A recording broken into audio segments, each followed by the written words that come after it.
En République démocratique du Congo, l'établissement d'aires et des territoires conservés par les peuples autochtones et les communautés locales a permis de renforcer les connaissances traditionnelles dans la gestion et la gouvernance des aires protégées. Ces APAC ont été ainsi ciblés parmi les initiatives innovantes mises en place grâce aux efforts des peuples autochtones et des communautés locales dans l'ensemble du pays.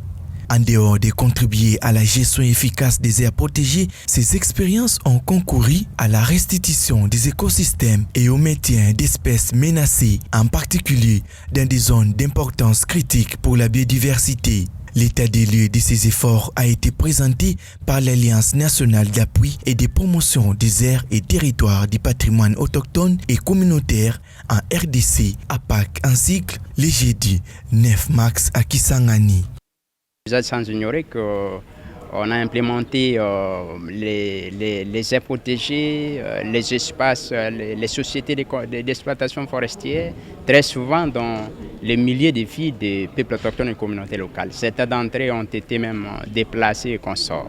Donc la problématique maintenant, c'est de voir comment sécuriser ces espaces pour éviter ce genre d'abus dont nous assistons depuis plusieurs décennies maintenant. Quand vous faites déplacer une communauté, ou soit pour telle ou telle raison, sans pour autant respecter la loi, parce qu'il y a toute une procédure pour récupérer un espace, notamment, soit on va remettre à cette communauté un autre espace qui a des mêmes critères que le premier espace, mais aussi l'indemnisation.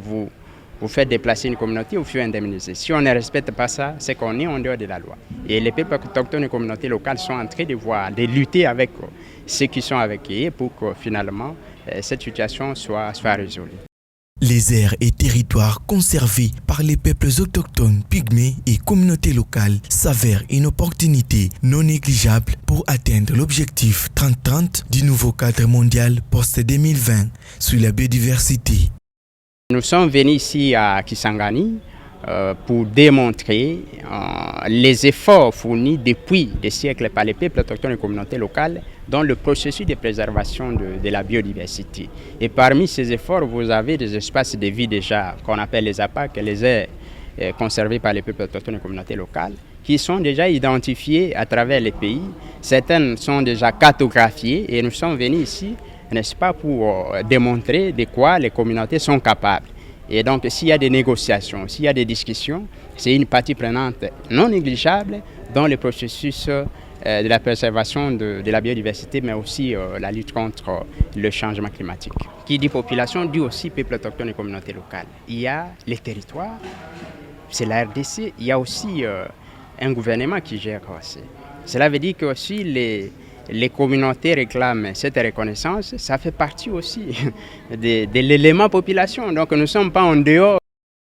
La PAC RDC mène plusieurs actions dans le cadre de la promotion de la reconnaissance, la gouvernance et la sécurisation des sites du patrimoine autochtone et communautaire en RDC. La structure rappelle l'engagement et les responsabilités dans l'appui pour la conservation de la biodiversité, sans laisser de côté les modes de vie durables des gardiens de ces espaces protégés.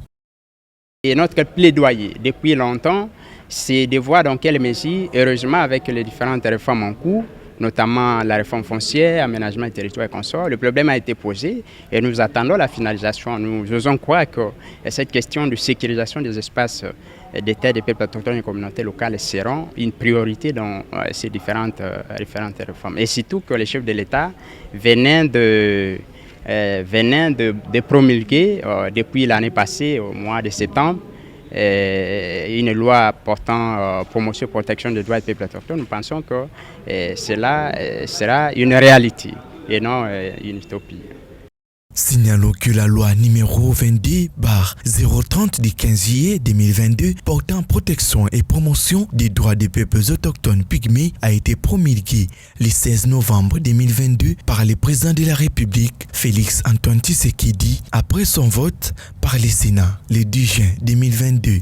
Elle a été adoptée à l'Assemblée nationale en avril 2021 après plus de 10 ans de plaidoyer.